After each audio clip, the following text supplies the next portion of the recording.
Sir Jai Hind brigadier Sharadendu sir, Jai Hind, बहुत बहुत शुक्रिया समय देने के लिए।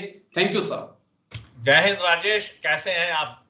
मैं ठीक हूं सर, बहुत बहुत शुक्रिया आपने समय दिया सर, क्योंकि आई नो कि बहुत बिजी शेड्यूल है सर आपका। तमाम मेन स्ट्रीम मीडिया में आपको जाना पड़ रहा है, बुलाया जा रहा है, उनके साथ बातचीत हो रही है, लेकिन उसके बाद भी आपने मेरे लिए, मेरे दर्शकों के लिए समय निकाला, इसके लिए अगेन शुक्रिया आपका। सर पहलगाम को लेकर ही मैंने बातचीत करनी है। जो होना था सर, जो करना था पाकिस्तान ने वो कर दिया है। अब पूरी दुनिया की नजरें, पूरे हिंदुस्तान की नजरें जो हैं भारत सरकार पे हैं, इंडियन आर्मी पे हैं कि जो हमारे 27 लोगों की जान गई है उनका बदला कैसे लिया जाता है। सिंधु समझौता जो है पानी का, उसे रद्द कर दिया गया है, लेकिन सवाल है कि खून के बदले पानी नहीं होता है सर। कोई हॉस्पिटल में दाखिल होता है जिसे खून की जरूरत होती है, उसे बिस्लरी की बोतल नहीं लगाई जाती, उसे खून ही चढ़ाया जाता है। तो अब मैं बात आगे बढ़ाना चाहूंगा सर। अब क्या मोड़ आगे ये टकराव ले सकता है, क्योंकि पाकिस्तान भी कह रहा है कि आ जाइए, दो दो हाथ कर लीजिए, देख लेते हैं किसमें कितना दम सब।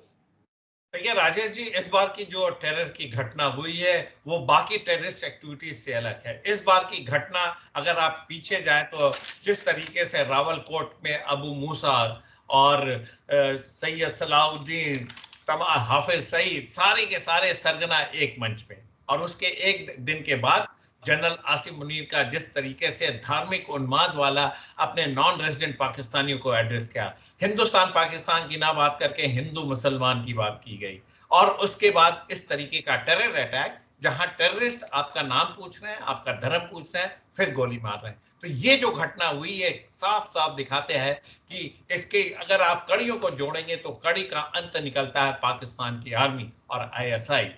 असीम मुनीर इसके सरगना हैं। पाकिस्तान का अब समय लिमिटेड है। मेरा कहने का मतलब यह है कि वो समय दूर नहीं कि जब पाकिस्तान को एक टेररिस्ट स्टेट डिक्लेयर कर दिया जाएगा। ये स्टेट स्पॉन्सर्ड टेररिज्म है राजेश जी, इसको कम नहीं आंकना चाहिए। और जिस तरीके से घटना हुई है और जिस तरीके से इन आतंकवादियों के स्केच जारी किए गए, देखिए ये पाकिस्तान से ट्रेंड होके आए थे, कहीं ना कहीं पनाह लिए थे, वो सिंपैथाइजर जिन्होंने इनको लॉजिस्टिक प्रोवाइड किया, घर में पनाह दी और अल्टीमेटली उस घाटी में, पहलगाम की घाटी में भेजा।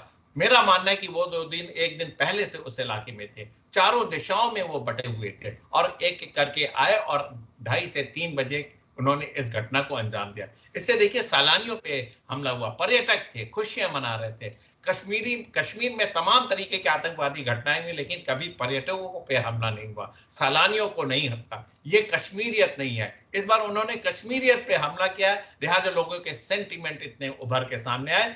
कश्मीरियों ने भी वहां देखे प्रोटेस्ट किया है, हिंदू मुस्लिम भाई भाई के नारे लगाए और तमाम तरीके के ऐसे सेंटिमेंट्स को जगाए जिसने दिखाया कि हिंदुस्तान देखिए इस बार हर्ट है, हिंदुस्तान एक है। कश्मीर से लेके कन्याकुमारी तक सबके सेंटिमेंट हर्ट हुए हैं। कई जो 27 लोग मरे, 2 विदेशी, 25 सारे प्रांतों के हैं, कोई न्यूली वेड है, कोई महाराष्ट्र का है, कोई कर्नाटका का है, आपको देखना पड़ेगा। लिहाजा अब बनता है पाकिस्तान पे एक्शन। देखिए मैं एक चीज का फर्म बिलीवर हूं, जब भी पाकिस्तान की हमने कमर तोड़ी है, सेना की शांति हुई है। 1971 ले लीजिए, कारगिल ले लीजिए, बालाकोट देख लीजिए, सर्जिकल स्ट्राइक देखिए, जब भी आपने इस तरीके के ऑपरेशन किए कुछ देर तक वहां शांति हुई है, सेना भयभीत हुई है। आज की डेट में सेना बेलगाम हो रखी है और सिर्फ आतंकवादियों के आकाओं को आईएसआई उनकी पूरी मदद करता है और हिंदुस्तान के बरखिलाफ खड़ा करता है। अब देखिए क्या होने जा रहा है। हिंदुस्तान में कैबिनेट कमेटी ऑफ सिक्योरिटी की मीटिंग हुई, आपने तमाम सैंक्शन लगाए, इंडस वाटर ट्रीटी को हेल्ड इन एबेंस किया है, कैंसिल नहीं किया, हेल्ड इन एबेंस है। और तमाम तरीके के आपने रिस्ट्रिक्शन लगाए हैं, वीजा कैंसिल किए हैं, जो आप सबको मालूम है। उसका रिजल्ट देखिए क्या होने जा रहा हुआ। आज की डेट में शिमला समझौते को सस्पेंड कर दिया पाकिस्तान। इसका आपको अर्थ निकालना है। एक तरफ इंडस वाटर ट्रीटी को आपने सस्पेंड किया, उसका repercussion natural flow of water है। ईस्टर्न वाला जो वाटर है 3 रिवर का, वो पाकिस्तान में जाता है। वेस्टर्न रिवर के 3 वाटर है, वो रिवर के वाटर हिंदुस्तान में आते हैं। आपने देखा होगा सतलज का जो बराज है, पूरा पानी आप रोक नहीं पाते, फिर भी उसका स्पिल ओवर पाकिस्तान में जाता है और बारिश के समय में उसका बहाव तेज हो जाता है तो वो अनफोर्डेबल हो जाता है। अब 3 नेचुरल रिसोर्स है, चेनाब और सिंधु और जो झेलम, जिसके पानी को आप रोकेंगे। आपने तमाम बांध बना रखे हैं 18 के 18, आज हाई लेवल मीटिंग चल रही है, वाटर रिसोर्स मिनिस्टर भी हैं।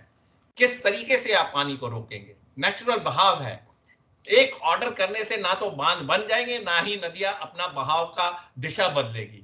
ये नेचुरल फ्लो है, एक ग्रेन ऑफ द कंट्री होता है, उसके तहत ये पानी जा रहा है। अगर आपको इस तरीके का एक्शन लेना था तो आपको बहुत बड़ी तैयारी करनी पड़ती, आपको बांध बनाने पड़ेंगे, पानी रोकना पड़ेगा, चाहे पेरिनियल वाटर है, बारिश का, बर्फ पिघलते हैं, उन सारे वाटर को रोके जिससे पाकिस्तान चोक हो जाए।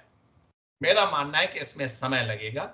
ये एक तरीके का आपने सिग्नलिंग किया है। जिस तरीके से देखिए कराची पोर्ट के आसपास अरेबियन सी में हमारे जंगी बड़ों ने एक ब्लॉकेट लगाने की कोशिश की, एक्सरसाइज कर रहे हैं, आईएनएस विराट का वहां सेलिंग कर रहा, कारवाड़ के पास एक तरीके से वहां आपका वहां अरेबियन सी में ब्लॉकेट लगा रहे हैं, नॉर्थ में हम वाटर चोक कर रहे हैं। और हो सकता है, मेरा मानना है कि नॉर्दर्न कमांड से, वेस्टर्न कमांड से आपको अक्रॉस द बॉर्डर जाके तमाम तरीके की स्ट्राइक करनी पड़ेगी।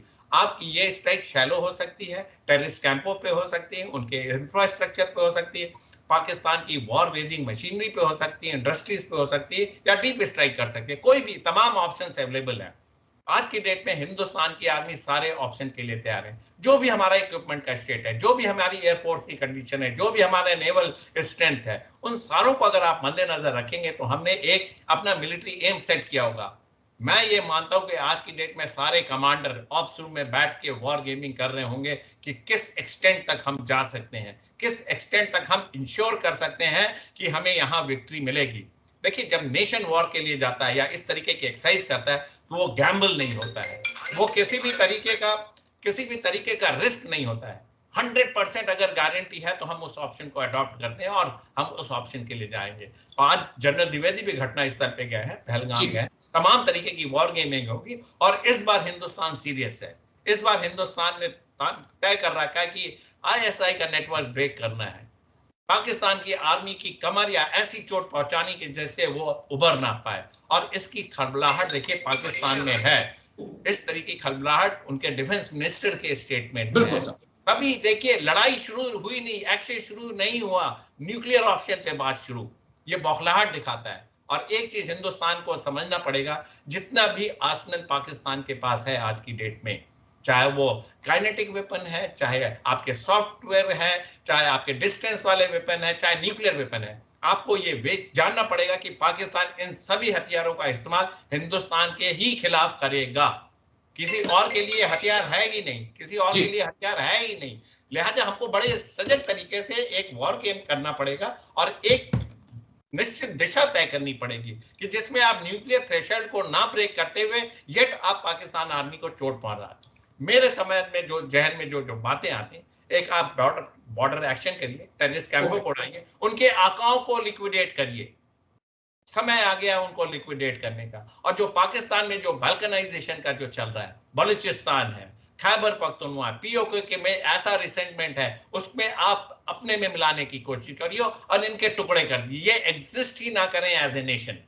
नेशन की हालत में वो है नहीं, इकोनॉमी है नहीं, पॉलिटिकल इनस्टेबिलिटी है, तमाम राज्यों में सेपरेटिस्ट मूवमेंट चल रहे हैं, इसको बढ़ावा देके आप उनके टुकड़े कर दीजिए। ये सबक होगा पाकिस्तान के लिए। बयानों से, डिप्लोमेटिक एफर्ट से, इनसे पाकिस्तान पे असर नहीं पड़ता है। आप लाख पाबंदियां लगा ले, उनकी जो फितरत है वो नहीं बदलने वाली राजेश जी, ऐसा मेरा मानना है। तमाम मिलिट्री प्लानर है, एक चीज आपको समझनी पड़ेगी, पॉलिटिकल एम और मिलिट्री एम को सिंक्रोनाइज होना पड़ेगा, एक बनाना पड़ेगा और लॉन्ग टर्म पर्सपेक्टिव पे काम करिए। नी जर्क एक्शन नहीं होगा।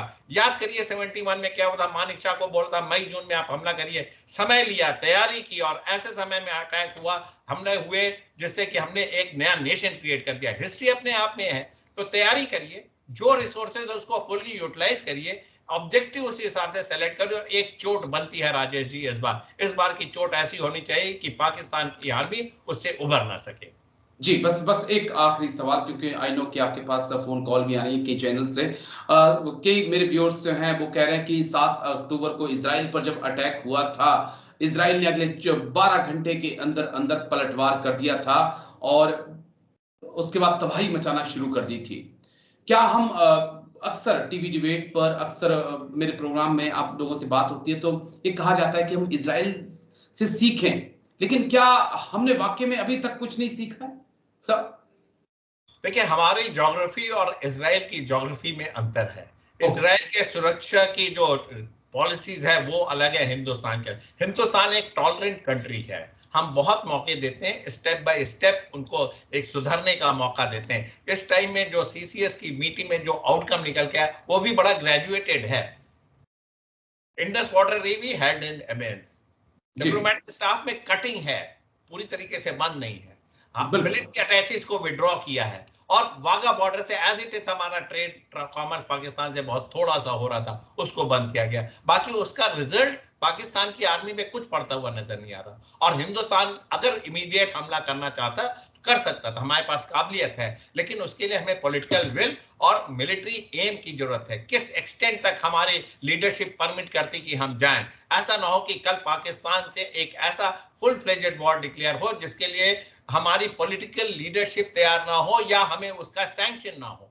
तो इस तरीके की तमाम चीजों को समझने में टाइम लगता है। और अगर हम मेजर पुनिटिव एक्शन पाकिस्तान के अगेंस्ट चाहते हैं, टेक योर ओन टाइम।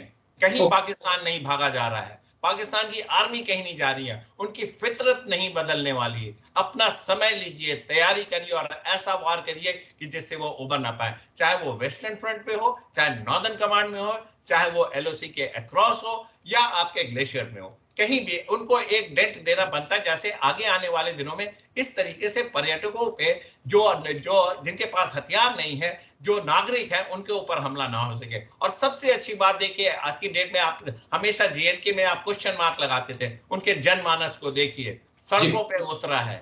उनके जो काम करने वाले थे, जो गाड़ियां चलाते थे, जो कार चलाते हैं, टैक्सी चलाते हैं, जो खच्चर चला रहे हैं, जो पोनीस राइडर हैं, उन्होंने मदद किया है, वो सामने आए हैं। लोगों ने पर्यटकों से पैसे नहीं लिए उनको गाड़ी स्टेशन तक छोड़ने के, बस स्टैंड छोड़ने के लिए तमाम तरीके की सहूलियतें दी गई। ये है जज्बा, ये है इंसानियत और ये है भारतीयता। मेरा मानना है कि इतने समय हो गए हम सब एक रंग में हैं, तो कश्मीर से लेकर कन्याकुमारी तक हमारे रगों में एक ही टाइप का जज्बा है। इसी जज्बे को हमें इस्तेमाल करके पाकिस्तान को अब सबक सिखाना है। टारगेटिंग टाइम एंड प्लेस हमारे आर्मी कमांडर्स, आर्मी की हायरार्की सेट करेगी।